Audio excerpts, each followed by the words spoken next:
नमस्कार। आप सुन रहे हैं द बॉलीवुड रेडियो और मैं हूं आपके साथ आकाश। दोस्तों, आज के इस पॉडकास्ट में एक किस्सा राजेश खन्ना का है। सुनाने वाली है मुमताज और बात होगी अंजू महेंद्रू की। कैसे राजेश खन्ना के करियर के शुरुआती दिनों की साथी रही अंजू महेंद्रू धीरे धीरे उनसे मोहब्बत करने लगती हैं, लिव इन रिलेशनशिप में आती हैं और 7 साल तक ये सफ़र चलता है और बाद में अचानक से एंट्री होती है डिंपल कपाड़िया की और सब कुछ कांच की तरह टूट जाता है। लेकिन वही अंजू महेंद्रू 90s में एक बार फिर राजेश खन्ना के पास लौटती हैं, या यूं कहिए कि राजेश खन्ना अंजू महेंद्रू के पास लौटते हैं और दोनों फिर अच्छे दोस्त बनते हैं और धीरे धीरे मोहब्बत का ये सफ़र जो जवानी के दिनों से शुरू हुआ था वो ज़िंदगी के आखिरी दिनों तक एक दूसरे की रिस्पेक्ट करते हुए आगे बढ़ता है। अंजू महेंद्रू राजेश खन्ना से बहुत शुरुआती दिनों में मिली थी। उन दिनों राजेश खन्ना थिएटर किया करते थे और अंजू महेंद्रू भी थिएटर किया करती थी, लेकिन चूंकि वो फिल्मी बैकग्राउंड से थी इसलिए वो फिल्मों में भी हाथ पांव अपने मार रही थी और राजेश खन्ना से पहले उन्हें फिल्म ऑफर हुई थी। देवानंद के साथ एक फिल्म में वो नज़र भी आई, हालांकि बहुत छोटा रोल था, और बाद में फिर राजेश खन्ना के साथ उन्होंने फिल्म बंधन भी की और इसके अलावा भी कुछ एक फिल्मों में वो नज़र आई। लेकिन जो मुकाम राजेश खन्ना ने हिंदी फिल्म इंडस्ट्री में बनाया, वो मुकाम और उसको बनाने के पीछे अंजू महेंद्रू का बहुत बड़ा हाथ है। एक्ट्रेस मुमताज़ एक इंटरव्यू में राजेश खन्ना और अंजू महेंद्रू के रिश्तों पर बात करते हुए कुछ खुलासे करती हैं। राजेश खन्ना भले आज इस दुनिया में नहीं है, लेकिन उनका रोमांटिक अंदाज और अभिनय का लोहा पूरी दुनिया आज भी मानती है। आनंद फिल्म का एक डायलॉग है, बाबू मोशाय जिंदगी लंबी नहीं बड़ी होनी चाहिए। ये डायलॉग 50 साल बीतने के बाद भी आज भी लोगों की जुबान पर बना हुआ है। आज भी हम बातचीत में एक दूसरे को ये डायलॉग चिपका ही देते हैं। राजेश खन्ना को प्यार से फैंस काका कहते थे, हम सभी जानते हैं। और हाल ही में जब एक्ट्रेस मुमताज़, जिन्होंने 10 तो सुपर डुपर हिट फिल्में राजेश खन्ना के साथ की, एक भी फिल्म उनकी फ्लॉप नहीं हुई, ये भी एक रिकॉर्ड है अपने आप में कि राजेश खन्ना के साथ मुमताज़ ने जितनी फिल्में की वो सारी फिल्में सुपर डुपर हिट रहीं। और मुमताज़ ने हाल ही में एक इंटरव्यू दिया और उस इंटरव्यू में उन्होंने खुलासा करते हुए कहा कि अगर अंजू महेंद्रू होती तो काका आज भी जिंदा होते। अंजू महेंद्रू होती से उनका मतलब है कि अगर राजेश खन्ना की ज़िंदगी में डिंपल कपाड़िया की जगह अंजू महेंद्रू होती तो शायद राजेश खन्ना आज भी जिंदा होते, और इसके पीछे की वो वजह भी बताती हैं। अंजू महेंद्रू अपने ज़माने की मशहूर बॉलीवुड एक्ट्रेस रहीं और उन्होंने कुछ एक फिल्मों में काम भी किया, और जिसमें राजेश खन्ना के साथ बंधन और विजय जैसी फिल्में हैं, जिसमें वो राजेश खन्ना के साथ स्क्रीन शेयर करते हुए नजर आई। लेकिन जब दोनों के रिश्ते गहराने लगे, दोनों की नज़दीकियां बढ़ने लगीं, दोनों लिव इन रिलेशनशिप में रहने लगे, तो ये बात राजेश खन्ना को अखरने लगी कि उनकी गर्लफ्रेंड, उनकी होने वाली पत्नी फिल्म एक्ट्रेस है या फिल्मों में काम कर रही है। राजेश खन्ना का ये मानना था कि वो राजेश खन्ना की पत्नी बनकर क्यों नहीं रहती, तो ग्रेट राजेश खन्नाज वाइफ बनकर क्यों नहीं रहना चाहती, वो अपनी पहचान या हीरोइन क्यों बनना चाहती हैं। ये बात राजेश खन्ना को अखरती थी।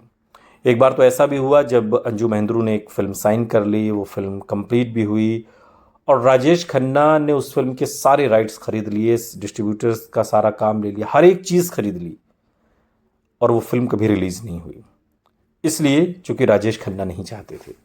तो राजेश खन्ना कोई बुरे विचार उनके मन में नहीं थे कि किसी गलत विचार की वजह से वो अंजू महेंद्रू की फिल्में नहीं करने देना चाहते, बल्कि उनकी ये ख्वाहिश थी कि जो उनकी पत्नी है होने वाली या जो उनकी गर्लफ्रेंड है वो फिल्मों में काम नहीं करेगी। बात के दिनों में ये हमने डिंपल कपाड़िया के साथ भी देखा कि बॉबी के बाद डिंपल कपाड़िया के पास ढेरों ऑफर आए, ऑफर्स की लाइन लग गई, चूँकि Bobby super duper hit film थी 1971 की। लेकिन बावजूद इसके राजेश खन्ना ने डिंपल कपाड़िया को फिल्मों में काम नहीं करने दिया, और 10 साल के बाद जब ऋषि कपूर के साथ ही फिल्म सागर में डिंपल वापसी करती हैं, तब तमाम फिल्मी मैगजीन्स में इन बातों को कहा भी जाता है और ख़ुद डिंपल भी कई जगह ये बात दबे स्वर में स्वीकार करती हैं कि वो फिल्में करना चाहती थी लेकिन फिल्में कर नहीं सकी क्योंकि उनके हस्बैंड नहीं चाहते थे, यानी कि राजेश खन्ना। और मुमताज़ राजेश खन्ना और अंजू महेंद्रू की के बीच की केमिस्ट्री को भी इसी तरीके से बताती हैं कि राजेश खन्ना को पसंद नहीं था कि अंजू महेंद्रू फिल्मों में काम करे, लेकिन अंजू महेंद्रू जिस शिद्दत से राजेश खन्ना को प्यार करती थी, चाहती थी, संभालती थी, उसके उदाहरण बहुत कम दिखाई देते हैं। और मुमताज़ कहती हैं कि काका होते आज जिंदा अगर मुमताज़ उनके साथ होती, लेकिन तकदीर शायद कुछ और ही चाहती थी, इसलिए डिम्पल उनकी ज़िंदगी में आई। यहाँ तक कि जब राजेश खन्ना बीमार हुआ करते थे तो वो राजेश खन्ना से मिलने उनके घर भी जाया करती थी शादी के बाद भी, अंजू महेंद्रू। और वो ये कहती हैं कि शायद आप लोगों को इस बात का यकीन न हो, लेकिन अंजू महेंद्रू राजेश खन्ना का बिल्कुल बच्चों की तरह ख्याल रखती थी। वो उनको फूलों की तरह संभाल कर रखती थी। जैसे बगीचे से कोई फूल आप तोड़कर लाए हों और उसकी आप केयर करें कि इसकी पंखुड़ी टूट ना जाए, ठीक वैसे ही वो राजेश खन्ना को संभाला करती थी। और ये बात शायद बहुत अजीब लगे, लेकिन वो हमेशा राजेश खन्ना का बहुत ध्यान रखती, उनका खाना पीना, दवाई वगैरह। अंजू एक बहुत अच्छे इंसान है, ये बात मुमताज़ कहती हैं। लेकिन अब जो मुकद्दर में लिखा होता है वही होता है। मुमताज़ और अंजू महेंद्रू आज भी काफ़ी अच्छे दोस्त हैं। जिस वक्त राजेश खन्ना ने डिम्पल कपाड़िया से शादी का फैसला किया तो मुमताज़ ने अंजू महेंद्रू से पूछा भी था कि क्या हो गया, और तब अंजू ने कहा था कि मुझे नहीं पता, मैं एक पार्टी में थी और अगले ही पल मुझे पता चलता है कि वो डिम्पल से शादी करने वाले हैं। हालांकि अंजू काफ़ी मस्त मिजाज की महिला थी, उन्हें राजेश खन्ना को छोड़ने का दुख तो था, पर ऐसा भी नहीं था कि वो देवदास की तरह रोने लगें। और हालांकि राजेश खन्ना, वही जवानी दीवानी होती है। राजेश खन्ना ने जब अंजू महेंद्रू को छोड़कर डिम्पल से शादी की तो जो बारात का रुख था वो डिम्पल कपाड़िया के बंगले से के आगे से होकर गुजरा, जबकि वैसा कोई रूट प्लान भी नहीं था। उस दौर में तमाम फिल्म मैगजीन्स ने लिखा कि राजेश खन्ना ने जानबूझकर रूट को डाइवर्ट किया है, और वो उसी बंगले के आगे से लेकर गुजरे जिसमें अंजू महेंद्रू रहती थी। और एक ज़माने में वो बंगला खुद राजेश खन्ना ने अंजू को तोहफे में दिया था। तोहफे में तो उन्होंने लोगों को फ्लैट्स भी दिए, गाड़ियाँ भी दीं। दिलदार आदमी तो थे ही, पार्टियाँ करने का शौक़ था, खाने पिलाने का शौक़ था, सारी चीज़ें थीं। लेकिन अंजू महेंद्रू का दिल बहुत बड़ा है।